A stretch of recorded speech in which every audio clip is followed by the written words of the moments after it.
Hello everyone, स्वागत है आपका हमारे चैनल पे। और आप देख रहे हैं जनसत्ता न्यूज़पेपर। इसमें क्या होता है, जो भी महत्वपूर्ण इश्यूज होते हैं, जो एग्जाम के कॉन्टेक्स्ट से जो महत्वपूर्ण होते हैं, उसको यहाँ पर डिस्कस किया जाता है बहुत ही कम समय में। क्योंकि पैसे से ज़्यादा कीमती क्या है? समय है। और ना समय आपके पास है और ना हमारे पास है। चलिए हम लोग स्टार्ट करते हैं। पहला मुद्दा क्या है हमारा? देखिए, अभी राज्यसभा में चुनाव होने हुए हैं। ठीक है, चुनाव को लेकर यहाँ पे पूरा आर्टिकल छपा हुआ है। सबसे पहला देख लीजिए यहाँ पे क्रॉस वोटिंग क्या होता है। देखिए, और उससे पहले हम लोग देख लेते हैं राज्यसभा में चुनाव। देखिए, राज्यसभा में जो सांसद होते हैं ना, उसका चुनाव आप और हम नहीं करते हैं। जैसे लोकसभा में क्या होता है, लोकसभा में चुनाव जो होता है हम लोग वोटिंग करते हैं, आम नागरिक करता है। लेकिन राज्यसभा चुनाव में जो है ना, एमएलए लोग करते हैं। कौन करते हैं? एमएलए। जो विधानसभा होते हैं ना, राज्य की विधानसभा, वहाँ के एमएलए करते हैं, याद रखिएगा। तो अभी जेपीएससी एग्जाम होने वाला, वहाँ पे जो है राज्यसभा में जो सीट है ना, 6 सीट है। कितना सीट है? 6। और लोकसभा में जो सीट कितना है? 14। तो आप इस आंकड़े को याद रखिएगा, किसी न किसी फॉर्म में पूछ सकता है। ठीक है, अब आते हैं क्रॉस वोटिंग के बारे में। क्रॉस वोटिंग क्या होता है? एक बीफ बीफ का नाम जो है आपने सुना होगा, बीफ। ठीक है, ये क्या होता है? पार्टी पार्टी का एक सचेतक होता है और अपने जो है एमएलए लोग को बोलता है कि आप लोग को जो है इस दिन प्रेजेंट रहना है और अपने पार्टी के पक्ष में वोट करना है।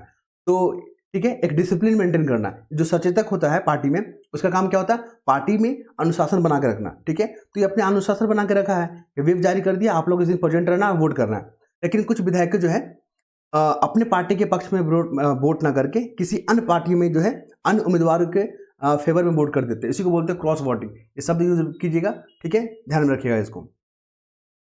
इसके बाद हम लोग बात करेंगे महत्वपूर्ण मुद्दा क्या है। इसके बाद देखिए, बहुत सारे जो है यहाँ पे न्यूज़ मैंने कलेक्ट करके रखा है, जो कि एग्जाम में सीधा क्वेश्चन लड़े जाते हैं। देखिए, यहाँ पे बार बार जो है दिल्ली के जो मुख्यमंत्री है पे उन पे ईडी जो है बार बार नोटिस भेज रहा है, समन भेज रहा है, लेकिन कोई जवाब नहीं आ रहा है। यहाँ के जो है मुख्यमंत्री क्या बोल रहे हैं कि जब तक हमको कोर्ट से नोटिस नहीं मिलेगा हम जवाब तलब नहीं करेंगे। ठीक है, यहाँ तक तो बढ़िया है, कहानी अच्छा लगा। क्वेश्चन क्या पूछता है? सबसे पहला पूछेगा कि मुख्यमंत्री जो दिल्ली को होते हैं उसको अपॉइंट कौन करता है? वनडे एग्जाम के लिए सीएम के जो मुख्यमंत्री होते हैं उसको अपॉइंट कौन करते हैं? राष्ट्रपति करते हैं, याद रखिएगा, राष्ट्रपति। और जितने भी यूनियन टेरिटरीज है ना, जितने भी केंद्र शासित जो प्रदेश है ना, वहाँ के जो प्रशासक है, लेफ्टिनेंट गवर्नर है, ठीक है, कई अन्य अन्य नामों से जाना जाता है, तो उनको जो है अपॉइंट कौन करते हैं? राष्ट्रपति करते हैं, याद रखिएगा, राष्ट्रपति करते हैं। क्योंकि आपका लक्षद्वीप पे न्यूज में भी आ गया था, लक्षद्वीप क्या हमारा यूनियन टेरिटरीज है, तो वहाँ के जो गवर्नर होंगे या लेफ्ट जो प्रशासक होंगे, इसको अपॉइंट कौन करता है? तो हमारे ये करते हैं, कौन करते हैं? हमारे राष्ट्रपति करते हैं, याद रखिएगा, महत्वपूर्ण है। फिर हम लोग बात करेंगे, ये हो गया। दूसरा क्वेश्चन क्या? ईडी। बार बार ईडी न्यूज में आ रहा है। ईडी क्या है? इन्फोर्समेंट डायरेक्ट क्या है? तो बस इतना ध्यान रखिएगा कि वित्त मंत्रालय जो होता है ना, फाइनेंस मिनिस्ट्री होता है, उसमें जो है वित्त विभाग होता है। ठीक है, राजस्व विभाग होता है, माफ कीजिए, राजस्व विभाग होता है। और उस राजस्व विभाग के अंतर्गत जो है ईडी काम करती है। ठीक है, उसी के दिन काम करती है। इस फैक्ट को याद रखिएगा। फिर हम लोग आगे मूव करते हैं, और आगे मूव करते हैं तो हम लोग को क्या मिलता है? लोकसभा चुनाव। देखिए, ये जो है हमारे क्या है, ये हमारे जो है फॉरेन मिनिस्टर है और ये हमारे एफएम है, फाइनेंस मिनिस्टर है। तो दोनों जो है यहाँ पे लोकसभा चुनाव लड़ेंगे। मुद्दा यहाँ पे नहीं है, प्रश्न क्या बनते हैं? लोकसभा चुनाव। तो लोकसभा चुनाव के जो उम्मीदवारी होते हैं, कम से कम 25 साल होना चाहिए, एज पूछता है। अगर योग्यता की बात करें, अगर आपके भी 25 साल है ना और आप भारत के नागरिक है ना, ठीक है, तो आप जो एलिजिबल हैं। साथ में आपको दिवालियापन नहीं होना चाहिए और साउंड माइंड होना चाहिए। ठीक है, ये 3 कंडीशन होता है, आप जो है इलेक्शन लड़ सकते हैं, हम और आप कहीं से भी लड़ सकते हैं। और इसमें जो है डायरेक्ट जो है वोटर जो यहाँ पे क्या करते हैं? पार्टिसिपेट करते हैं लोकसभा चुनाव में। आप इसको याद रखिएगा। लोकसभा में कितनी सीटें हैं? 545 सीटें हैं। ठीक है, महत्वपूर्ण फैक्ट है, ये वनडे एग्जाम में पूछे जाते हैं। फिर आइए यहाँ पे, अभी क्या हो रहा है? गगनयान मिशन जो है हमारा, आपका पता ही, महत्वाकांक्षी लक्ष्य है हमारा गगनयान मिशन। और गगनयान मिशन के क्या है कि जो हमारे भारतीय नागरिक है ना, उनको जो है स्पेस ले जाना है अपने रॉकेट से, अपने जो है रिसोर्सेज से। ठीक है, तो यहाँ पे इस मुद्दे को लेकर यहाँ पे तो आप याद रखिएगा, इसरो जो है ना, इसरो का जो है गठन कब हुआ था? पूछता एग्जाम में, इसरो का गठन कब हुआ था? आप हमें ये बता दीजिएगा। वर्तमान में इसके जो है डायरेक्टर कौन है, मतलब अध्यक्ष कौन है? ठीक है, तो ये भी क्वेश्चन जो है एग्जाम में पूछे जाते हैं, तो आप लोग इसको ध्यान रखिएगा। बस 4 नाम याद रखिए, जो ये जो 4 जो है हमारे मिशन के लिए जो चुने गए हैं, गगनयान मिशन के लिए। इनका नाम है बालकृष्ण नायर, वनडे एग्जाम के लिए बहुत महत्वपूर्ण है। अंगद प्रताप, बीपीएससी में पूछ सकता है इसको। अजित कृष्णन, और कौन है? कमांडर शुभांशु शुक्ला। ये 4 नामों को याद रखिएगा, क्योंकि बीपीएससी क्या करेगा कि 4 नामों में दे देगा, बोलेगा कि इसमें से कौन नहीं है। जो 4 व्यक्ति जो चुने गए हैं वो नहीं है। तो महत्वपूर्ण है, इस फैक्ट को ध्यान में रखिएगा। ठीक है, इसके बाद हम लोग बात करेंगे, क्या बात करेंगे इसके बाद? हाँ, इसके बाद देखिए, इसरो का स्थापना जो है ना 1969 में हुआ था, 1969 में, याद रखिएगा। ठीक है। और DRDO भी देखेंगे आगे हम लोग, तो ये वनडे एग्जाम के लिए महत्वपूर्ण है। और एस सोमनाथ, जहाँ तक मुझे पता है कि जो है इसरो के जो हेड कौन है, एस सोमनाथ है, आप लोग गूगल कीजिएगा इसको, ठीक है। चलिए, इसके बाद आते हैं ज्ञानवापी मामले। आपको पता है ना, वाराणसी में जो मंदिर है, पहले मंदिर हुआ करता था, लेकिन कोई मुस्लिम शासक ने उसको तोड़ के मंदिर बना लिया। ये तो घटना भारत में देख ही रहे हैं।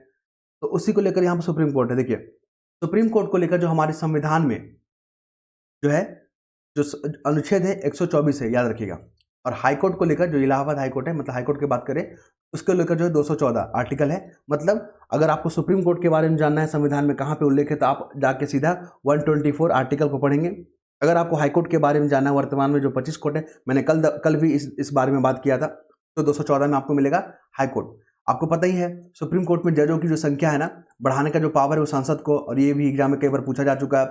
और आपको पता ही है कि जो क्या हाईकोर्ट जो होता है, हाईकोर्ट जो जज होते हैं यहाँ पे, उनकी संख्या बढ़ाने का पावर किसको है, राष्ट्रपति को है, ठीक है। तो ये सब एग्जाम में स्टेट पीसीएस में पूछा जा चुका है, तो मैंने आपके साथ शेयर किया है, आप लोग ध्यान में रखिएगा, ठीक है। और एक और फैक्ट जो है, जो हाईकोर्ट के बारे में बात करें, हाईकोर्ट का जो है ना सैलरी वगैरह, जो सैलरी हो गया, ठीक है, कहाँ से मिलता है, तो राज्य के सिंचित, जो राज्य का कॉन्सोलिडेट फंड होता है ना, स्टेट का कॉन्सोलिडेट फंड, वहाँ से मिलता है। लेकिन पेंशन की अगर बात करें, हाईकोर्ट के जज का अगर रिटायर हो जाते हैं, उनको पेंशन जो बात करेंगे, तो पेंशन मिलता है केंद्र का जो है संचित निधि से, याद रखिएगा, इस फैक्ट को भी याद रखिएगा। और इसके बाद हम लोग बात करेंगे, एक और फैक्ट याद है, जब नेशनल इमरजेंसी लगता है ना, तो फाइनेंशियल जब इमरजेंसी लगेगा, तो उस समय जो सिर्फ राष्ट्रपति जो है ना, जो है का सैलरी नहीं कटता, बाकी सब जितने भारत में जितने भी पद है ना, सबके सैलरी कट हो जाते हैं। इसमें हाईकोर्ट और सुप्रीम कोर्ट के जज भी आते हैं, ठीक है। तो ये भी यूपीएससी में क्वेश्चन पूछा जा चुका है। फिर हम लोग बात करेंगे मिलन अभ्यास, ये भी एग्जाम में पूछने की संभावना है। मिलन अभ्यास ये जो है ना विशाखापट्टनम में हुआ है, और नौसेना का क्या है, ये मिलन जो है यहाँ पे अभ्यास है। तो नौसेना जो है अपनी जो है बेहतर प्रैक्टिसेस को यहाँ पे क्या करती है, अभ्यास करती है, और किसी भी जो है आपात चुनौती से निपटने के लिए यहाँ पे अभ्यास करती है, याद रखिएगा। मिलन अभ्यास जो है ना आपका विशाखापट्टनम में हुआ, और ये नौसेना से संबंधित है, ठीक है। चलिए, इसके बाद मुझे क्या महत्वपूर्ण आया, देखिए, नागरिक संशोधन अधिनियम, ठीक है, नागरिक जो संशोधन है अधिनियम, ये न्यूज़ में आ गया। अब ये पहले भी न्यूज़ में था और फिर से न्यूज़ में आ गया। तो ऐसे ऐसे क्वेश्चन पूछ देता है, तो लोग बोलते हैं कि इतना पुराना करंट अफेयर पूछा है, 2 साल पहले वाला पूछा है। बिल्कुल नहीं, न्यूज़ में आया तब पूछता है एग्जाम में, ठीक है। बहुत लोग क्लेम करेंगे कि इस एग्जाम में जो है 3 साल पहले वाला पूछ दिया, ऐसा नहीं होता है। 2019 में जो संशोधन आया था, नागरिक संशोधन अधिनियम, बस आपको इतना ध्यान रखना है कि जो भी पाकिस्तान से, जो भी बांग्लादेश से, जो अफगानिस्तान से, जो कि अल्पसंख्यक लोग हैं, इसमें मुस्लिम नहीं है, याद रखिएगा। मुस्लिम को छोड़ के, जैसे कि हो गया आपका हिंदू, सिख, ईसाई, ठीक है, और पारसी, सिख लोग, जितने भी है ना यहाँ पे, मुस्लिम को छोड़ के, अगर वो भारत में आते हैं, भारत में, ठीक है, इसमें हिंदू भी इंक्लूड है, याद रखिएगा, ठीक है। मुस्लिम को हटा के हिंदू भी इंक्लूड है। जो भी प्रताड़ित किया जाता है बांग्लादेश में, जिसको प्रताड़ित किया जाता है, अफगानिस्तान में प्रताड़ित किया जाता है, ठीक है, तो उनको अगर भारत आ जाते हैं 2014 तक, एक कट ऑफ डेट निकाला गया है, 2014 तक आ जाते हैं बिना कागज के भी, तो उनको जो है एक नियम के तहत उसको नागरिकता प्रदान कर दिया जाएगा। तो ये जो है प्रावधान है। और जो है इलेक्शन से पहले जब कोड ऑफ कंडक्ट लगेगा ना, क्या बोलते हैं उसको, कोड ऑफ कंडक्ट को हिंदी में क्या बोलते हैं हम लोग, आचार संहिता लगेगा, ठीक है। आचार संहिता जब लग जाएगा ना, उससे पहले ही जो है हम लोग नियम बना लेंगे। और ध्यान में रखिएगा, आचार संहिता जो है ना, आचार संहिता क्या है, जो जितनी भी पार्टियां हैं ना देश में, मतलब जो भी इलेक्शन लेती है, तो उसके आपस में जो है एक क्या है, म्यूचुअल अंडरस्टैंडिंग है, ठीक है। आचार संहिता का ऐसा संविधान में कुछ उल्लेख नहीं है, ध्यान रखिएगा। तो यहाँ पे आचार संहिता, जैसे ही चुनाव आयोग चुनाव का कार्यक्रम का अनाउंस कर देगी कि इस तारीख को हम लेंगे, उस दिन से ही आचार संहिता लग जाता है, ध्यान में रखिएगा, इंपॉर्टेंट फैक्ट है। इसके बाद हम लोग बात करेंगे, क्या देखेंगे इसके बाद, हाँ, मैंने यहाँ पे नोट करके रखा हुआ। देखिए, सब न्यूज़ जो है मुझे नहीं लगता कि इंपॉर्टेंट है, मैंने इसको स्किप किया है, क्योंकि हमें जो है एक लिमिटेड टाइम में जो है चीज़ों को ख़त्म करना होता है। देखिए, हम भाषा को लेकर, यहाँ पे जो है भाषा, जो भारतीय भाषा को लेकर बात की जा रही है, सिर्फ हिंदी नहीं, जो भारतीय भाषा है, हमारा तमिल, तेलुगु, उड़िया, जितने भी भाषा हैं, ठीक है, जितने भी हमारे कॉन्स्टिट्यूशन के जो 8th शेड्यूल है, उसके प्रमोट के बारे में बात कर रहा है। तो इन्होंने बताया कि जिस तरह जो है वैश्विक मंच पे हिंदी को लेकर, मतलब हिंदी अपनी भाषा है, अपनी संस्कृति है, उस पर अपनी बातों को रखना विश्व के सामने, ये अपने आप में जो है बहुत बड़ी बात है, ठीक है। अपने कल्चर को प्रिजर्व करना। पहले के जो है यहाँ पे आप देखोगे कार्यकाल में जो इंग्लिश में बोले जाते थे, हर वैश्विक मंच में इंग्लिश में बोला जा रहा है, ठीक है। और आपको पता है 80 करोड़ का जो लगभग जो है संख्या है जो हिंदी बोलने वाला है। तो इन्हीं पे लेकर ये आर्टिकल है। आप याद रखिएगा 8 शेड्यूल जो है ना हमारे संविधान का, वो भाषा से डील करता है। ये हो गया हमारा क्लासिकल लैंग्वेज की अगर बात करें तो कुल 6 क्लासिकल लैंग्वेज है, ठीक है, जिसमें तमिल, शॉर्ट में लेते तमिल, तेलुगु, एग्जाम यूपीसी में पूछा गया, तमिल, तेलुगु, उड़िया, मलयालम, कन्नड़, एक और है आपका संस्कृत, ठीक है। तो ये जो है ना 6 लैंग्वेज है, हमारा क्लासिकल लैंग्वेज है, इंपॉर्टेंट है। और 8 शेड्यूल जो है हमारा भाषा को डील करता है, इसमें कुल 22 भाषाएं होते हैं, ठीक है। और अभी आपको पता है कि उर्दू और संस्कृत दोनों सब्जेक्ट में जो है यहाँ पे ज्ञानपीठ पुरस्कार दिया गया है, आप इसको भी याद रखेंगे। करंट अफेयर का मुद्दा है, जब करंट का टॉपिक डिस्कस करेंगे हम अपने मैगजीन से, तो वहाँ पे आपको सब कुछ यहाँ पे बता दिया जाएगा। फिर बात करेंगे हम लोग, यहाँ पे देखिए प्रोजेक्ट चीता, मैंने बोला था प्रोजेक्ट चीता जो है पहले न्यूज़ में था, 1 महीना पहले खूब न्यूज़ में था, अब कुछ महीनों के बाद यहाँ पर देखने को मिला। प्रोजेक्ट चीता के अंतर्गत क्या हो रहा है कि जो है अफ्रीका से और नाम्बिया से, 2 कंट्री याद रखिए, अफ्रीका और नाम्बिया से जो है ना यहाँ पे जो चीता को लाया जा रहा है। और नाम्बिया जो है, एक बार क्वेश्चन पूछा गया था, नाम्बिया जो है ये अफ्रीकन कंट्री है। तो यहाँ पर जो है ना आपका जो कैप्रिकॉन होता है, ट्रॉपिक ऑफ कैप्रिकॉन, ये हमारा अर्थ है, अर्थ के बीच से इक्वेटर पास होता है, यहाँ पे कैप्रिकॉन और यहाँ पे ट्रॉपिक ऑफ कैंसर। तो यहाँ पे नाम्बिया जो है ना लाई करता है, आप याद रखिएगा। तो यहाँ पे कैप्रिकॉन जो है नाम्बिया से लाई करता है, और ये क्वेश्चन पूछा गया यूपीएससी में करंट अफेयर में। तो इस तरह के जो है आप इस दृष्टिकोण से आप देख के रखेंगे। तो हम लोग बात करते हैं प्रोजेक्ट चीता के तहत जो यहाँ पे जो चीता जो है लाया गया है, कहाँ पे, मध्य प्रदेश का कुन्नू नेशनल पार्क, ये भी इंपॉर्टेंट है। कुन्नू नेशनल पार्क कहाँ है, मध्य प्रदेश में है। और वर्तमान में जो केंद्रीय मंत्री जो है ना भूपेंद्र यादव जो है, पर्यावरण जो मंत्री है हमारे, तो कौन है, भूपेंद्र यादव, ये भी फैक्ट याद रखिएगा। और क्या देखना है यहाँ पे, और कुछ समय पहले जो 1 महीना पहले क्या न्यूज़ आया था कि जो यहाँ पे चीता लाया गया था ना, वो इंडियन क्लाइमेट में, जो भारतीय जो क्लाइमेट है, सर्वाइव नहीं कर पा रहे थे, कुछ का जो है मृत्यु हो जा रहा था, जिसमें आपने सारा नाम सुना होगा, ठीक है, कई नाम था वहाँ पे, सारा था और चीता का नाम रखा गया था सारा वगैरह। तो ऐसा पूछ सकता है कि सारा जो न्यूज़ में रहा था किससे संबंधित है, तो आप लोग प्रोजेक्ट चीता को देख के रखिएगा, इंपॉर्टेंट है, ठीक है। देखिए कोई भी न्यूज़ एक बार आता है तो उतना इंपॉर्टेंट नहीं है, लेकिन वो चीज़ अगर बार बार आने लगे ना तो समझिए बहुत महत्वपूर्ण है, और एग्जामिनर वहीं से क्वेश्चन को सेट करता है। फिर हम लोग बात करेंगे यहाँ पे दलगत को लेकर बात हो रहा है। देखिए अभी क्या हुआ, मैंने अभी थोड़ा देर पहले जो है चुनाव, राज्यसभा का जो चुनाव के बारे में बात किया था कि वहाँ पे व्हिप जारी किया गया था, लेकिन कुछ पार्टियां जो है व्हिप के खिलाफ जाके दूसरे पार्टी को या दूसरे उम्मीदवार को क्या कर दी, वोट दे दी है, समझ रहे हैं। तो यहाँ पे दल बदल कानून न्यूज़ में आ गया है, ये यूपीएससी में डायरेक्ट पूछा था, ठीक है, मुझे लगता है कि 2022 या 2021 में पूछा था कि दल बदल कानून के लिए कौन सा संविधान में जो शेड्यूल है, याद रखिएगा 10th शेड्यूल जो है ना, 10th शेड्यूल जो है ना, ये हमारा किससे डील करता है, दल बदल कानून से डील करता है, याद रखिएगा दल बदल कानून से। और जो है ना 85 कॉन्स्टिट्यूशन अमेंडमेंट एक्ट 1952, 85 जो है कॉन्स्टिट्यूशन अमेंडमेंट भी जो है ये दल बदल कानून से बात करता है। एक यहाँ पे अपवाद है, अगर मान लीजिए कोई पार्टी का मेंबर है, मान लीजिए कोई पार्टी है, कितना है, 60 पार्टी है, तो इसका 2/3 मेंबर कितना होगा, 2/3 मेंबर कितना, 40 लोग हो गया। अगर ये 40 लोग है ना किसी पार्टी में अगर मर्ज कर जाते हैं ना, तो उसको दल बदल नहीं मानेंगे, याद रखिएगा, ये अपवाद है, ये एक्सेप्शन है, ये एग्जाम में पूछे जा चुके हैं स्टेटमेंट बना के कि किसी भी पार्टी का 2/3 मेंबर अगर किसी पार्टी में मर्ज कर जाता है ना, तो उसको दल बदल कानून नहीं कहते, ये फैक्ट को याद रखिएगा। चलिए, इसमें पूरा आर्टिकल पढ़ने के बाद मुझे यही चीज़ मिला। चुनाव आयोग पता ही है आर्टिकल 324 में डील करता है, और हमें मतदान का अधिकार जो है आर्टिकल 326 में बात करेंगे हम लोग। तो याद रखिएगा मतदान दिवस कब मनाया जाता है, ये भी डेट रखिएगा, उसका थीम याद रख लीजिएगा, ठीक है। उसको करंट अफेयर में हम लोग डिस्कस करेंगे। फिर हम लोग बात करेंगे, अगर वर्तमान अगर चीज़ को देखें, यहाँ पे मैंने हाईलाइट किया हुआ है परीक्षा। आपको पता है ना, जैसे यूपी में क्या हो रहा है, जितना भी पुलिस भर्ती जो था वहाँ पे भी आपका पेपर लीक हो गया, हमारे झारखंड में खुद हुआ है, सीजीएल में भी यहाँ पे पेपर लीक हो गया है, ठीक है। और ये सब मुद्दा पहले बिहार में भी देखने को मिलता है, ठीक है, बिहार में भी है, मतलब लगभग सभी एग्जामों में आपको पेपर लीक वाला मुद्दा देखने को मिल ही जाता है, उसी को लेकर ये आर्टिकल है। तो इसके पीछे कारण देखिए, यहाँ पे आंसर में राइटिंग में काम आएगा, अगर पूछेगा तो यहाँ पे पूछेगा कि भी हाल में ही जो परीक्षा को लेकर जो यहाँ पे अविश्वसनीय जो यहाँ पे देखने को मिला है, उसके पीछे क्या कारण है। तो देखिए, सबसे पहला क्या है, यहाँ पे जो कारण दिया गया है कि डिमांड जो है ना बहुत ज़्यादा है, मतलब वैकेंसी अगर मान लीजिए 500 आते हैं ना, तो इसमें जो है फॉर्म कितने भरे जाते हैं, लगभग 50 लाख के आसपास चल जाता है, लाखों की संख्या में। 50 लाख तो लगता है मुझे ज़्यादा हो गया, लेकिन यहाँ पे लाखों की संख्या में जो यहाँ पे क्या आ जाते हैं, उम्मीदवार खड़े हो जाते हैं। तो ऐसी स्थिति में क्या होता है, जो पैसे वाले लोग होते हैं ना, वो अपने बच्चों को जो है सेटल करने के लिए क्या करते हैं, वो लोग पैसे का सहारा लेते हैं, क्लियर है। तो यहाँ पे डिमांड कम, डिमांड ज़्यादा है, सप्लाई कम है। एक अनार और 100 बीमार वाली कहानी यहाँ पे हो गई। यहाँ पे जो आर्टिकल लिखा हुआ है, ये कभी कभी हिंदी का पेपर में पूछ लिया जाता है कि एक अनार 100 बीमार का मतलब क्या होता है, ठीक है। तो ये कहावत है, ठीक है, जो इस संदर्भ में काफ़ी प्रासंगिक है। ये हो गया पहला कारण। दूसरा ये हो गया कि यहाँ पे कुछ सिस्टम में जो ऐसे लोग हैं, जो इस व्यवस्था में जो लोग हैं ना, वो लोग भी जो है अपने मिली जुले होते हैं, चाहे कर्मचारी हो चाहे अधिकारी हो, पेपर लीक कराने में इनका भी हाथ होता है। तो ये तो जो है घटनाओं को आप यहाँ पे जो मतलब जो वर्तमान जो संस्था है, जो वर्तमान प्रणाली है, उसमें भी कुछ ना कुछ खामियां है। तो 2 कारणों को लेकर जो है अपने आंसर को यहाँ पे जो है कंप्लीट कर सकते हो, ठीक है।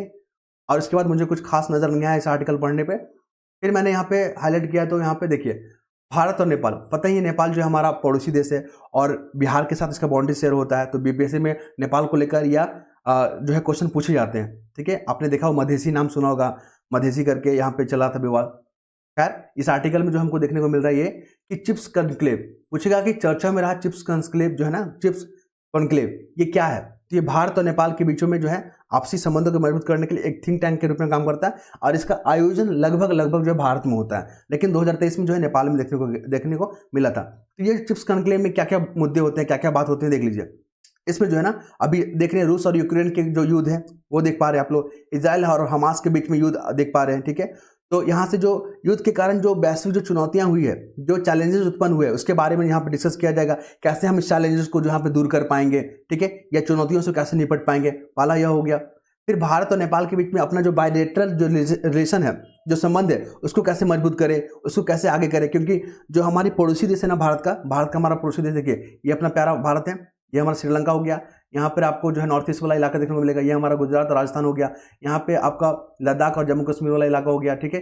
और यहाँ पर आपको जो नेपाल लाई करता है, ठीक है। तो हमारे जितने भी पड़ोसी देश है, जैसे यहाँ पे मालदीव हो गया, यहाँ पे श्रीलंका हो गया, यहाँ पे बांग्लादेश हो गया, यहाँ पे म्यांमार हो गया, यहाँ पे आपका नेपाल हो गया, भूटान हो गया, यहाँ पे पाकिस्तान, अफगानिस्तान, जितने भी हमारे नेबर कंट्री ना, उससे संबंध मेंटेन करने में ना चाइना यहाँ पे क्या कर रहा है, चाइना का जो है ना यहाँ पे चुनौती उत्पन्न कर रहा है। तो इसी की कॉन्टेक्स्ट में आप देख सकते हैं कि यहाँ पे जो हमारा जो नेपाल है, ये हमारा बफर जो है स्टेट है, याद रखिएगा बफर स्टेट है, इसलिए बहुत महत्वपूर्ण हो जाता है। एक विदेश नीति में कहावत है, एक कोटेशन है कि जो है ना, दोस्त बदले जा सकते हैं लेकिन पड़ोसी नहीं है। और पड़ोसियों के साथ अगर हमारा जो तनाव खराब हो रहे हैं ना, तो उसको जो जल्द से जल्द बेहतर किया जाए और संबंधों को मजबूत किया जाए, तो आपको जो कोटेशन काम आएगा, ठीक है, याद रखिएगा इसको।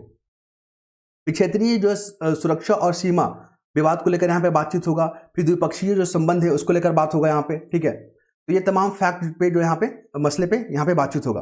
और आपको बता दें, 2 स्टेट सॉल्यूशन बीपीएससी में पूछा गया, 2 स्टेट सॉल्यूशन ये क्या है, तो आपको बता दें, तो ये इजराइल और जो फिलिस्तीन के बीच में जो विवाद है ना, उसको सुलझाने के लिए 2 स्टेट सॉल्यूशन जो है एक समाधान है, ठीक है। तो न्यूज में आते रहता है, आप लोग अलर्ट रहिएगा। फिर हम लोग बात करेंगे यहाँ पे जो है, देखेंगे तो 2035 तक ना भारत का अपना अंतरिक्ष स्टेशन होगा। देखिए अंतरिक्ष स्टेशन अपना होगा, ठीक है, 2035 तक, इस डेट को भी याद रखिएगा। बोल देगा कि अपना जो है अंतरिक्ष स्टेशन का जो लक्ष्य है कब तक प्राप्त करने का, तो 2035 तक स्टेशन बना के पूछा जा सकता है, ठीक है। 2035 की जगह 2047 लिख देगा, क्योंकि 2047 न्यूज में है, क्योंकि 2047 तक मुझे क्या करना है, डेवलप कंट्री बनना है। तो ऐसे करके आप लोग कंफ्यूज करेगा क्वेश्चन में, आप लोग अलर्ट रहिएगा, ठीक है। तो अगर अंतरिक्ष स्टेशन अगर हमारा बन जाता है तो इससे क्या फायदा होगा, तो जो भी ब्रह्मांड का जो अभी जो विस्तार है ना, यूनिवर्स का जो विस्तार है, वो तो अभी अज्ञात है, हम लोग सब कुछ तो जान नहीं पाए, तो उसके बारे में जानकारी हम लोग जुटा पाएंगे। गगनयान मिशन पता ही है आपको, गगनयान जो मिशन है हमारा, 4 जो है यात्री जो है सेलेक्ट कर लिए गए और उनको जो है भेजा जाएगा, कहाँ भेजा जाएगा, स्पेस में भेजा जाएगा, अपने रिसोर्सों के आधार पे, ठीक है। नाम याद करिएगा, बालकृष्ण नायर, ठीक है, अंगद प्रताप, अजित कृष्णन और विंग कमांडर शुभांशु शुक्ला, ये चारों जो है ना इंपॉर्टेंट फैक्ट हो गया, एग्जाम के दृष्टिकोण से पूछे जाएंगे। इसके बाद हम लोग क्या बात करेंगे, इसके बाद हम लोग बात करेंगे सुप्रीम कोर्ट ने कहा नागरिक की स्वतंत्रता सर्वोपरि। देखिए यहाँ पे आर्टिकल 21 जो है न्यूज में आ गया। आर्टिकल 20 जो हमारा फंडामेंटल राइट है, याद रखिएगा क्या है, फंडामेंटल राइट है आर्टिकल 21। इसमें जो है राइट टू प्राइवेसी की बात करता है, राइट टू प्राइवेसी। आप आजकल जो है ना 2-3 सालों से एक क्वेश्चन पूछ रहा है कि अपने जो है मनपसंद जीवन साथी से शादी करने का जो अधिकार है आपको किस आर्टिकल में मिलता है, तो आर्टिकल 21 हो जाएगा। यहाँ पे राइट टू प्राइवेसी से डील करता है, ठीक है। तो सुप्रीम कोर्ट के अनुसार जो है ना समय समय पर जो बहुत सारी इसमें अधिकारों की बात की जाती है। आप विदेश घूमने जाते हो ना, विदेश घूमने जाते हो, ये अधिकार कहाँ से मिलता है आपको, ये अधिकार आर्टिकल 21 से मिलता है। लेकिन आप अपने देश में ही भ्रमण कर रहे हो, अपने देश में ही एक राज्य से दूसरे राज्य में जा रहे हो, ये अधिकार कहाँ से मिलता है, तो ये अधिकार आपको आर्टिकल 19 से मिलता है, याद रखिएगा, ठीक है। विदेश में घूमने का अधिकार आर्टिकल 21 और अपने राज्य अपने देश में घूमने का जो अधिकार है 19 से हमको मिलता है। ये दोनों फैक्ट को याद रखिएगा। आप देखते हो कि जैसे कि विदेश में जो फंसे होते हैं भारतीयों और विपरीत स्थिति में उनको रेस्क्यू करके अपने भारत लाया जाता है, किस कारण से लाया जाता है, आर्टिकल 21 के हिसाब से ही लाया जाता है, याद रखिए इस फैक्ट को। और एक जो है ऑपरेशन सुकून क्वेश्चन पूछा गया था आपका, ऑपरेशन सुकून जो है लेबनान से जुड़ा हुआ है, 2006 की बात कर रहा हूँ यहाँ। तो वहाँ पे जो भारतीय फंसे थे ना, तो ऑपरेशन सुकून के माध्यम से लेबनान से जो है वहाँ पे सुरक्षित जो है अपने नागरिकों को भारत लाया गया था। ठीक है, तो तमाम हम लोग ऑपरेशन को देखेंगे, ऑपरेशन देवी शक्ति देखेंगे, ऑपरेशन गंगा देखेंगे, जो कि न्यूज़ में रहता है। चलिए, तो आर्टिकल 21 देखिए, और हमारा जो नागरिक को लेकर संविधान में अगर बात करें, हमारी संविधान जो है ना, भाग 2 याद रखिएगा, भाग दो में 5 से 11 जो आर्टिकल है ना हमारा, नागरिकता को डील करता है। कि किसको डील करता है? सिटीजन को डील करता है, और ये डायरेक्ट जो एग्जाम में पूछे जाते हैं, याद रखिएगा। और नागरिकता को लेकर जो नियम कायदे बनाने का जो अधिकार है ना, सिर्फ और सिर्फ संसद को है।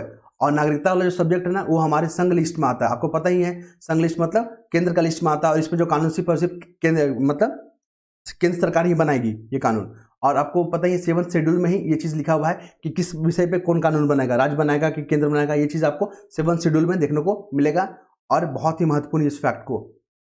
अब हम लोग आगे बात करेंगे। देखिए, एक अभियान चलाया जा रहा है केंद्र सरकार के द्वारा, इंपॉर्टेंट है। अभी जो है मेरा पहला वोट देश के लिए जो है बोलेगा कि किसने जो शुरू किया, चुनाव आयोग पहला ऑप्शन में लिख देगा। नहीं, ये केंद्र सरकार का अपना पहले, और लोगों को जागरूकता किया जा रहा है कि ज़्यादा से ज़्यादा लोग जो है वोट में पार्टिसिपेट करें। ठीक है, जो भी 18 साल से ऊपर हैं, वो लोग वोट देने के जो है लायक हो जाते हैं, उनको अधिकार मिल जाता है। ये महत्वपूर्ण फैक्ट है। आर्टिकल 326 याद रखिएगा, मैंने थोड़ा देर पहले भी जिक्र किया था। ये जो है आपका किससे डील करता है? आपके वोट देने का अधिकार से डील करता है। और 61 कॉन्स्टिट्यूशन अमेंडमेंट एक्ट भी याद रखिएगा, ये भी महत्वपूर्ण है, क्योंकि इसी के माध्यम से जो है ना, जो पहले 21 साल था वोट देने का अधिकार, उसको घटाकर जो है 18 वर्ष कर दिया गया। ये भी बहुत ही जो है मोस्ट इंपॉर्टेंट जो है फैक्ट है। इसके बाद हम लोग बात करेंगे आगे, अगर बात करेंगे तो हमारे जो है इसमें कुछ खास तो आर्टिकल नहीं मिला, बस इतना याद रखिएगा कि 2047 तक हमारा लक्ष्य है कि भारत को विकसित राष्ट्र बना सके। ठीक है, 35 लाख करोड़ जो है ना डॉलर का हमारा जो अर्थव्यवस्था जो है बन सके। वर्तमान में जो अपना भारत का जो रैंकिंग है ना अर्थव्यवस्था के मामले में, वो 5th लार्जेस्ट है, और 2 साल के अंतर्गत जो हम लोग 3rd लार्जेस्ट इकोनॉमी बन जाएंगे। ठीक है, जो कि जापान और जर्मनी को पीछे छोड़ते हुए। तो जापान जर्मनी को पीछे कैसे हो जा रहा है? जापान जो जर्मनी हम लोग से आगे क्यों नहीं हो पा रहा है? तो वहाँ पे देखिए, वहाँ पे जापान के बारे में बात किया जा रहा है कि वहाँ पे जो पॉपुलेशन है ना, वो वृद्ध होती जा रही है, बूढ़ा होते जा रहा है। ठीक है, तो वहाँ पे अब वहाँ की जो पॉलिसी है, पर्यटन जो पॉलिसी है, जो नागरिकता को पॉलिसी है, कि बाहर से जो है हम लोगों को लेके आएँ और वहाँ पे लोगों को रोजगार दें और अपने जो है अर्थव्यवस्था को रन करें। तो इस तरह का आर्टिकल देखने को मिलेगा। सबसे महत्वपूर्ण WTO। देखिए, WTO क्या है? World trade organisation. ठीक है, यहाँ पे ट्रेड को लेकर नियम बनता है। ये जो 1995 में बना था, आपको पता ही है, इस फैक्ट को याद रखिएगा। पहले WTO को GATT के नाम से जाना जाता था। ये तो ठीक है, बहुत अच्छा। अभी सम्मेलन कहाँ हो रहा है? UAE में हो रहा है। UAE का अबू धाबी, शहर याद रखिएगा, अबू धाबी में हो रहा है। ठीक है, ये फैक्ट हो गया। कितने नंबर का मंत्रिमंडल जो है यहाँ पे सम्मेलन हो रहा है? 13वें। यहाँ पे मुद्दा क्या है? MSP को लेकर। एक तो किसान जो लड़ रहे हैं, MSP हमको कानूनी गारंटी दे दीजिए। ठीक है, हम लोग बात नहीं करेंगे MSP पे, कई दफ़ा हम लोग बात कर चुके हैं। यहाँ पे बात करेंगे WTO के संदर्भ में। यहाँ पे क्या है कि WTO बोलता है भारत को कि आप जो है ना, आप किसानों को जो MSP दे रहे हो, सब्सिडी दे रहे हो, बंद कीजिए, क्योंकि ये नियम के विरुद्ध है। किसान हमारे बोल रहे हैं कि आप जो है ना, भारत को बोल रहे हैं कि आप जो है ना इस नियम को नहीं मानेंगे। ठीक है, WTO से बाहर रहेंगे, क्योंकि उन लोग डेवलप कंट्री वाले लोग क्या हैं, अपने किसानों को 80% तक जो यहाँ पे क्या करते हैं, सब्सिडी देते हैं। और ये विकासशील देशों को जो इल्जाम लगाते हैं, दबाव डालते हैं कि आप सब्सिडी नहीं दोगे MSP को लेकर। क्योंकि भारत क्या करता है? MSP क्या है? एक सब्सिडी तो है। पूछेगा कि रेवेन्यू एक्सपेंस है या कैपिटल एक्सपेंडिचर है, UPSC से पूछता है। तो याद रखिए, MSP जो है ना आपका रेवेन्यू एक्सपेंडिचर के अंतर्गत आता है। ऋण माफ कर देना, बैंकों के द्वारा जो किसानों को ऋण माफ कर देना, ये भी आपका रेवेन्यू एक्सपेंस में आता है। यहाँ पे कोई प्रॉपर्टी जनरेट नहीं हो रहा है, कोई भी हमारा कैपिटल जो है जनरेट नहीं हो रहा है। याद रखिएगा इन तमाम फैक्ट को। ठीक है, जितने भी सैलरी देते हैं, पेंशन देते हैं, सारे जो रेवेन्यू एक्सपेंस में आता है।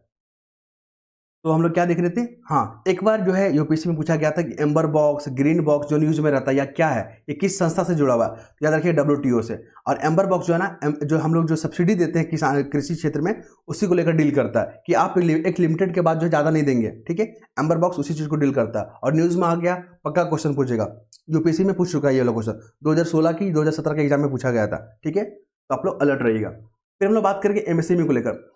आंसर मेंस राइटिंग में काम आएगा आपको पता है ना, 40% जो पॉपुलेशन है हमारे देश का, उसको जो है रोजगार जो है ना, ये MSME सेक्टर वाले देते हैं। MSME, ठीक है, मीडियम एंड स्मॉल इंटरप्राइजेज जो हमारा जो उद्योग है उसके तहत देते हैं। इसका डेफिनेशन देख लीजिएगा, अभी हाल में ही चेंज हुआ है, 2019 या 20 में जो डेफिनेशन चेंज कर दिया है, जिसका 1 करोड़ का इन्वेस्टमेंट है और 5 करोड़ तक का जो है टर्नओवर है, उसको बोलेंगे सूक्ष्म। लघु में क्या होता है? अगर आपका 5 करोड़ तक इन्वेस्टमेंट है, 50 करोड़ का जो है आपका टर्नओवर है, ठीक है, तो आपका हो गया लघु। स्मॉल, ठीक है, स्मॉल हो गया शिशु हो गया, लघु हो गया, और एक जो होता है आपका बड़ा वाला। तो वहाँ पे आपका 50 करोड़ का इन्वेस्टमेंट हो और 250 करोड़ का क्या हो आपका टर्नओवर हो। तो ये डेफिनेशन को देख के रखिएगा, इंपॉर्टेंट है।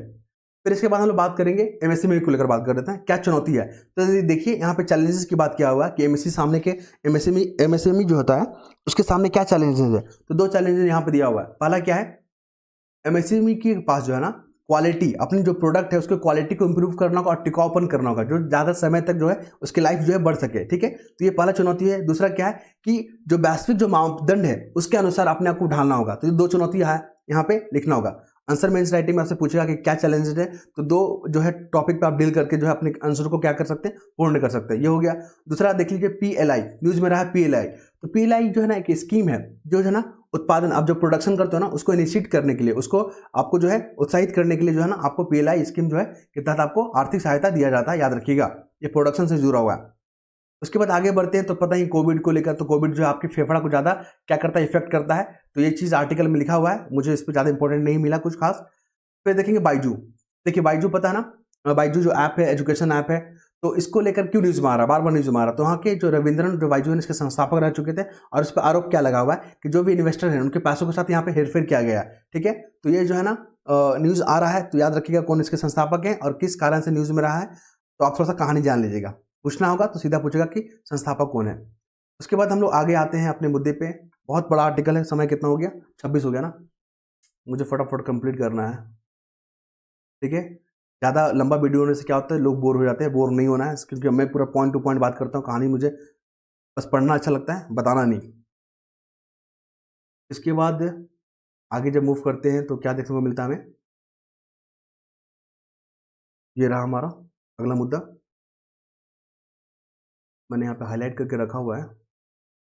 देखिए दिल्ली चलो को लेकर आपको पता ही है, जो किसान जो अभी MSP को लेकर जो विरोध कर रहे हैं अपना, ठीक है। तो दिल्ली चलो जो शब्द है ना, ये 2 इतिहास में अगर जोड़ के देखिएगा तो 2 चीज़ों में दिखता है। एक तो आपका व्यक्तिगत सत्याग्रह हुआ था ना, व्यक्तिगत सत्याग्रह जो महाराष्ट्र के पवनार जिले से शुरू हुआ था, विनोबा भावे, आप नाम सुन रहे हो ना, तो उसको भी जो है ना दिल्ली चलो आंदोलन, दिल्ली चलो आंदोलन क्या है, दिल्ली चलो आंदोलन नाम से जाना जाता था। इस फैक्ट को याद रखिएगा। और हमारा जो इंडियन नेशनल आर्मी था, हमारे जो सुभाष चंद्र बोस, उन्होंने जब बोला था कि चलो हम लोग जो है अब दिल्ली पे जो है अब क्या करते हैं, चुप करते हैं, तो वहाँ पे उन्होंने नारा दिया था दिल्ली चलो। तो ये 2 कॉन्टेक्स्ट को याद रखिएगा। ठीक है, फिर हम लोग क्या बात करेंगे यहाँ पे MSP को लेकर, जो यहाँ पे पता ही है कि कानूनी गारंटी मांगा जा रहा है, ऋण माफी को यहाँ पे मुद्दा है, पेंशन की मांगे हैं यहाँ पे किसानों का। तो यहाँ पे आप देख सकते हो। एक और फैक्ट यहाँ पे याद रखिएगा, पेयजल सर्वेक्षण पुरस्कार, ये जो पेयजल जो पुरस्कार है ना, ये किस मंत्रालय के तहत आ रहा है, देखिए आवास और शहरी मंत्रालय के तहत। याद रखिएगा, आवास और शहरी मंत्रालय के तहत। यूपीएससी पूछेगा तो मिनिस्ट्री पूछता है, ध्यान में रखिएगा। पेयजल सर्वेक्षण पुरस्कार जो पहली बार दिया जा रहा है आवास और शहरी मंत्रालय के तहत। इसमें जो भी शहर को लेकर जो भी इंफ्रास्ट्रक्चर है, उसमें जो बेहतर जो राज्य काम करेंगे उनको ये अवार्ड दिया जाएगा। इसके बाद हम लोग आगे बात करेंगे तो देखिए यहाँ पे जियो पॉलिटिक्स, भू राजनीति को इंग्लिश में क्या बोलते हैं, जियो पॉलिटिक्स, जो चुनौती है भारत की विदेश नीति के सामने जो चुनौती है। हमारे जो है फॉरेन जो मिनिस्टर हैं, ठीक है, फॉरेन जो अफेयर को देखते हैं, हमारे मसले को देखते हैं, ये हमारे फॉरेन मिनिस्टर हैं और ये जयशंकर हैं। इनका आप जो कोटेशन देखिएगा तो बहुत अच्छे जो है भारत के पक्ष में जो है बात रखते हैं। इन्होंने कहा कि अभी वर्तमान में जो बहुपक्ष वाले जितने भी संस्था हैं, ठीक है, उसमें सुधार होना चाहिए तत्काल, नहीं तो ये जो है ना इसकी जो संस्था का कोई महत्व नहीं रह पाएगा। क्यों बात कर रहे हैं, क्योंकि रूस यूक्रेन का युद्ध जो है ना 2 साल से चल रहा है। हमारी जो यूएनओ में जो हमारी जो प्रतिनिधि है, स्थायी प्रतिनिधि रुचिरा कंबोज, याद रखिएगा, स्टेट पीसीएस के लिए बहुत फैक्ट है, रुचिरा कंबोज, इन जो है अपनी बातों को प्रखर तरीके से रखते हैं कि 2 साल हो गया है, 24 फरवरी 2022 में आपका युद्ध शुरू हुआ था रूस यूक्रेन वाला, अभी तक जो है समाप्त नहीं हुआ। तो यहाँ पे यूएनओ का संस्था पे जो है ना प्रश्न चिन्ह लग रहा है, इसमें तत्काल सुधार करवाइए। यहाँ पे बात हो रहा है वीटो पावर को लेकर। यहाँ पर 5 देश को जो है वीटो पावर दिया गया है, भारत को अभी तक नहीं मिला, जबकि भारत जो है पुरजोर दावेदार है, योग्यता उसमें है भारत को। ठीक है, हम लोग आगे डील करेंगे कि किन आधारों पे जो है भारत को मिलना चाहिए। हालांकि यहाँ पे जो आर्टिकल है, बहुपक्षवाद जो संस्था है ना, वहाँ पे उसको सुधार होना चाहिए वर्तमान में। तो ये डील आपको देखने को मिलेगा और मुझे इस खास नज़र नहीं आया इसमें। फिर मुझे आगे जब बढ़ते हैं तो यहाँ पर DRDO को लेकर देखिए, मॉड्यूलर एक न्यूज़ में आ गया। DRDO और जो है इसने जो डिजाइन किया था मॉड्यूलर का, उसको बनाया किसने, L&T जो है भारतीय जो होता है रक्षा क्षेत्र होता है, उसमें जो एक निजी कंपनी है L&T, यानी कि लॉर्सन एंड टर्बो, इन्होंने बनाया मॉड्यूलर। ये क्या है, ब्रिज है, जो है हमारी जो सेना को हेल्प करेगा। ब्रिज जो बना रहा है, जो तत्काल खाई वगैरह अगर आ जाता है रास्ते पे तो उसको पार करने में मॉड्यूलर जो है एक ब्रिज के रूप में कार्य करेगा। डीआरडीओ का जो है स्थापना 1958 में हुआ था, वनडे एग्जाम के लिए इंपॉर्टेंट है, याद रखिएगा। चलिए आगे मूव करते हैं, तो आगे मूव करते हैं। एक नोबेल प्राइज विजेता है, उनका नाम याद रखिएगा, क्या नाम है? ओलेग ऑर्लेवा। पूछेगा कि ओलेग ऑर्लेवा जो न्यूज में रहते हैं किस कारण से रहते हैं? ये जो है नोबेल प्राइज विजेता है। लेकिन जो रसिया और यूक्रेन के बीच में युद्ध है ना, तो यूक्रेन पे जो हमला हो रहा है ना, उसके जो विरोध में कहा कि ये जो सही नहीं हो रहा, तो रशिया सरकार जो इनको अरेस्ट करके जेल में डाल दिया। याद रखिएगा, ओलेग ऑर्लेवा, इनको जो है नोबेल प्राइज मिल चुका है। फिर हम लोग बात करेंगे अगले मुद्दे पे। तो अगले मुद्दे पे मुझे स्टेट जो है, माफ कीजिए, स्पोर्ट जो है उसमें क्या मिल रहा है? एक प्रमोद भगत है ना, इनका संबंध किस खेल से? तो पैरा बैडमिंटन खेलते हैं, याद रखिएगा, ठीक है। पैरा बैडमिंटन खेलते हैं प्रमोद भगत, पैरा ही हो गया। दूसरा देख लीजिए, इनका नाम याद रखिएगा, एलेना नॉर्मन, ये ऑस्ट्रेलिया की है और ये जो है ना हॉकी इंडिया के क्या है? सीईओ, चीफ एग्जीक्यूटिव ऑफिसर थे। इन्होंने अपने पद से क्या दे दिया? इस्तीफा दे दिया। इन्होंने कहा कि यहाँ पे जो संस्था है ना, यहाँ पे लोग जो है सत्ता के लोभी हैं, सत्ता पाना चाहते हैं, ठीक है। और यहाँ पे दो गुट में बट चुका है। एक जो यहाँ के जो अध्यक्ष हैं हॉकी इंडिया का नाम याद रखिएगा, दिलीप तिर्की, ये भी न्यूज में आ गए हैं, दिलीप तिर्की। और जो यहाँ के जो कोषाध्यक्ष हैं और सचिव हैं, उनके बीच में जो तनाव देखने को मिलता है, तो वो बोले कि हम इस माहौल में काम नहीं करेंगे। ये ऑस्ट्रेलिया के हैं, क्या नाम है इनका? Elena Norman. लेकिन इन्होंने कहा कि जो अध्यक्ष है ना, वो भारत जो है हॉकी इंडिया को बेहतर करने के लिए प्रयासरत है, लेकिन बाकी जो है पक्ष वाले लोग हैं वो सिर्फ सत्ता पाना चाहते हैं। इस माहौल में हम जो सर्वाइव नहीं कर पाएंगे, इसलिए मैं अपना इस्तीफा दे रहा हूँ, ठीक है।